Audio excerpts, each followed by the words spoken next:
Global পয়েন্টের সঙ্গে আপনাদেরকে আবারও স্বাগতম।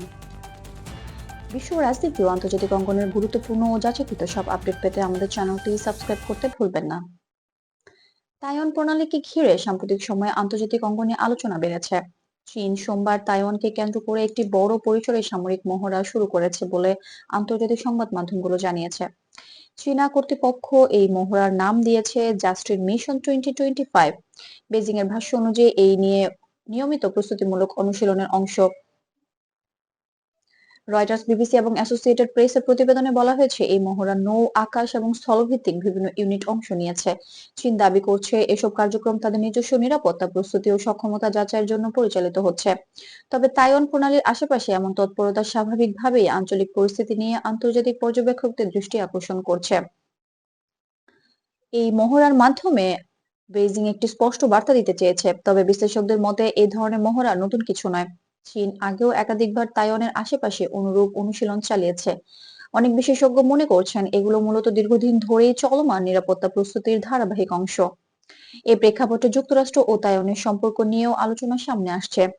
ভ্যালিড রিপোর্ট অনুযায়ী যুক্তরাষ্ট্র দীর্ঘদিন ধরেই তাইওয়ানের আত্মরক্ষামূলক সক্ষমতা বজায় রাখতে বিভিন্ন ধরনের প্রতিরক্ষা সহায়তা দিয়ে আসছে। এই সহায়তা দেওয়া হয় যুক্তরাষ্ট্রের তাইওয়ান রিলেশনস অ্যাক্ট অনুযায়ী, যা নতুন কোনো নীতিগত পরিবর্তন নয়। আন্তর্জাতিক সংবাদ মাধ্যমগুলো জানায়, সাম্প্রতিক চীনা মহড়ার পর যুক্তরাষ্ট্রের পক্ষ থেকে তাইওয়ানের জন্য আগে অনুমোদিত কিছু প্রতিরক্ষা সরঞ্জাম সরবরাহ প্রক্রিয়া এগিয়ে নেওয়ার বিষয়টি আলোচনায় এসেছে।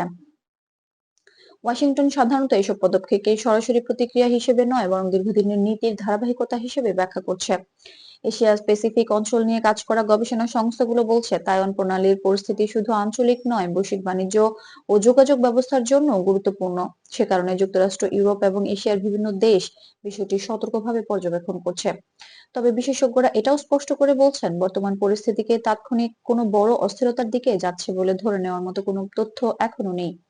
সব পক্ষই প্রকাশ্যে স্থিতিশীলতা বজায় রাখার প্রয়োজনীয়তার কথা বলছে এবং কূটনৈতিক যোগাযোগ চালু রাখার উপর জোর দিচ্ছে। সব মিলিয়ে বলা যায়, চীনের সাম্প্রতিক সামরিক মহড়া এবং যুক্তরাষ্ট্রের সঙ্গে তাইওয়ানের চলমান প্রতিরক্ষা সহযোগিতা, এই দুই বিষয় মিলিয়ে তাইওয়ান প্রণালী আবারও আন্তর্জাতিক আলোচনার কেন্দ্রে এসেছে। তবে আবেগ বা অনুমানের বদলে যাচাইকৃত তথ্য ও নিরপেক্ষ বিশ্লেষণের দিকে নজর দিতে বলেছেন পর্যবেক্ষকরা। গ্লোবাল পয়েন্টের পক্ষ থেকে এইটুকুই। এই বিশ্ব রাজনীতি ও আন্তর্জাতিক নিরাপত্তা বিষয়ে নির্ভরযোগ্য ও পরিমিত বিশ্লেষণ পেতে আমাদের চ্যানেলটি সাবস্ক্রাইব করুন এবং পাশে থাকা বেল আইকনটি চালু রাখুন, যাতে নতুন ভিডিও নোটিফিকেশন সবার আগে পেতে পারেন।